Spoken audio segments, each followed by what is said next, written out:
नखाने आमा नखाने अब चिया खाइयो पुग्यो हामी चाहिँ आज गोर्खा मनोकामना जान लागेको हैन आमा चिया खाँदै खान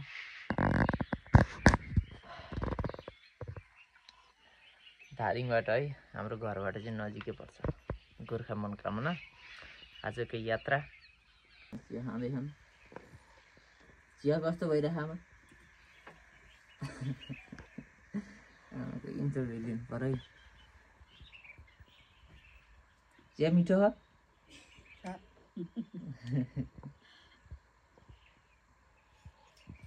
हाम्रो घरबाट हेर्नुहोस् है कस्तो देखिन्छ स्वाट हेर्दाखेरि बनै बन्छ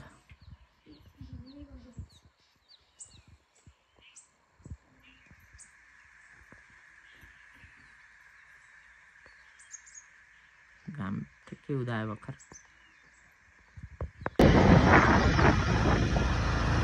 हामी चाहिँ यतिखेर गोर्खा मनोकामना जानलाई साथी हो हाम्रो पुग्नलाई झन्डै आधी घन्टा होला अहिले चाहिँ भैनी भन्ने ठाउँ पुग्यो गोर्खाको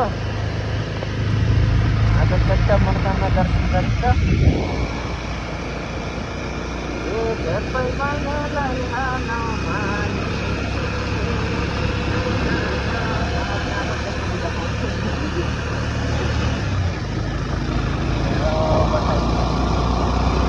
मनोकामना 14 किलोमिटर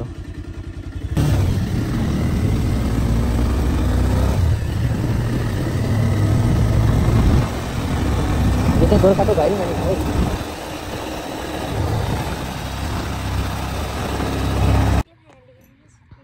त्यस्तै ला है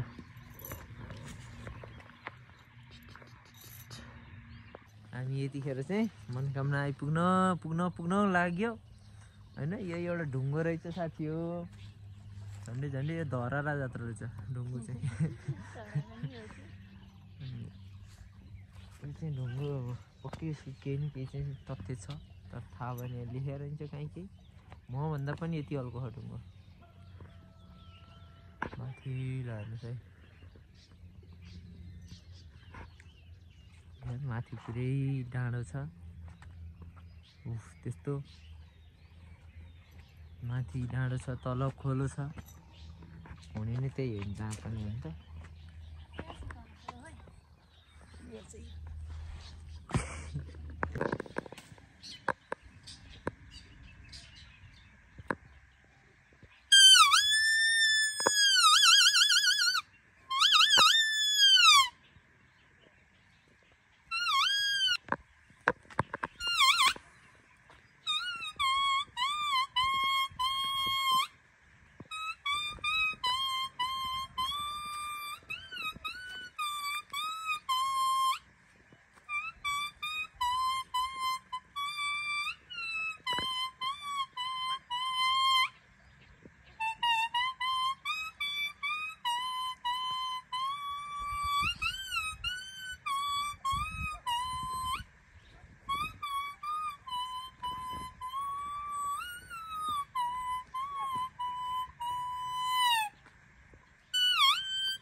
ठुलो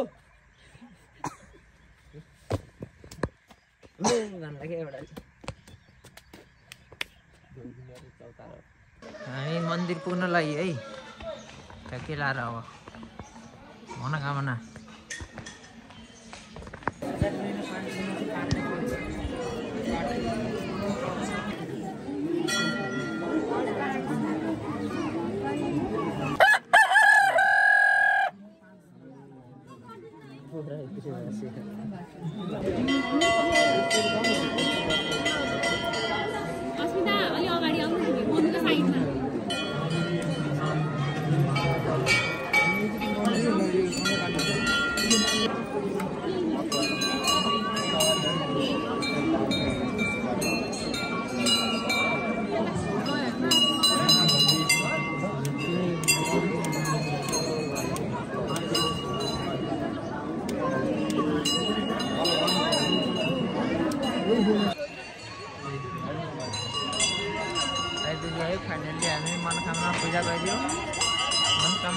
दर्शन गरौँ।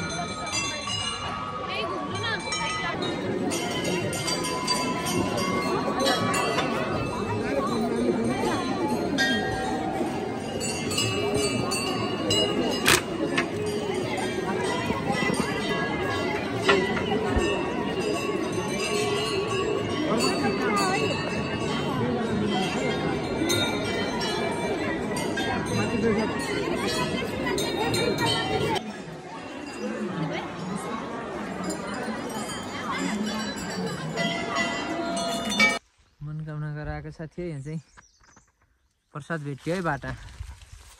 कसले मिलाउनुहुन्छ यसको नाम भट्टाभट कमेन्ट गर्नुहोस्। झाडीमा यति दुःख गरेर टिपी सबै काट्छु। यसको नाम चाहिँ फाइनली भन्नुपर्दा तिँदु। रुखै छ यहाँ तर पुरा काँचो झरेर छ। फाल्दा जानुपर्ने है पर हामी यतिखेर गोर्खा मनोकामनाको दर्शन सिद्धिएर गोर्खा कालिका दरबार हेर्नुहोस् है साथी कति रमाइलो छ। घरबार र दरबार चाहिँ गोर्खामा राम्रो हुन्छ अरे क्या।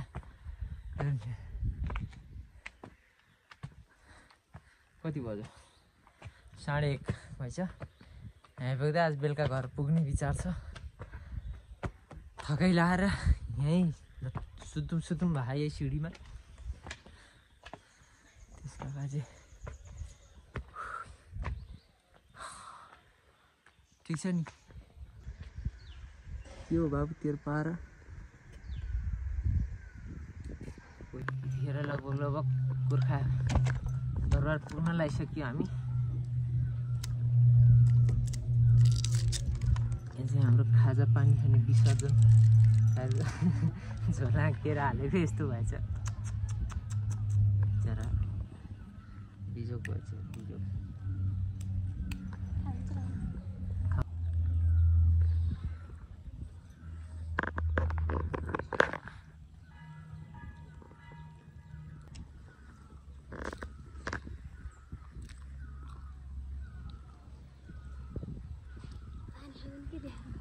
बाँदर हो के हो?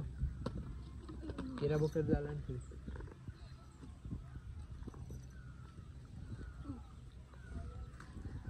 पानी खाँदै खानु पर्ने थिएँ। हेर्नु है साथी पानी यसरी खाइन्छ है। पानी चाहिँ खास खाने यसरी।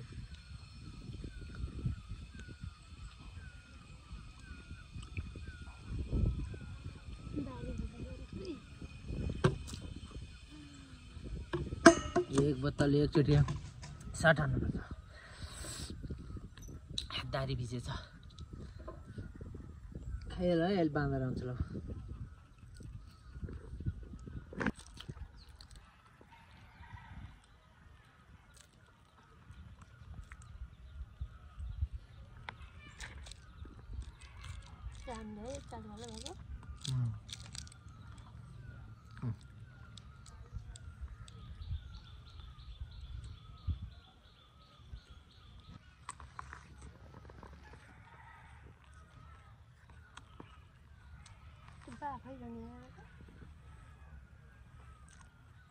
बाँदरको डर मान्नु भएछ।